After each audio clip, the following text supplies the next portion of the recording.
এখানে তুই কি করতেছিস? আরে ইয়ার, আজকে মে দিবস না, আমি একটা কোম্পানিতে জবের ইন্টারভিউ দিতে যাব, সেজন্যই রেডি হয়েছি। তোকে তো অনেক সুন্দর লাগতেছে। আজকালকার মেয়েরা নিজের স্কিল না দেখিয়ে ওদের ফেস আর ওদের ফিগার দেখিয়ে জব করে। আচ্ছা ঠিক আছে, আমার দেরি হয়ে যাচ্ছে, আমি গেলাম। All the best.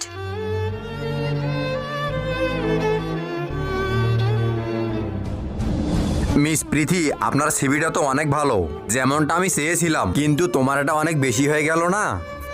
অনেক বেশি মানে?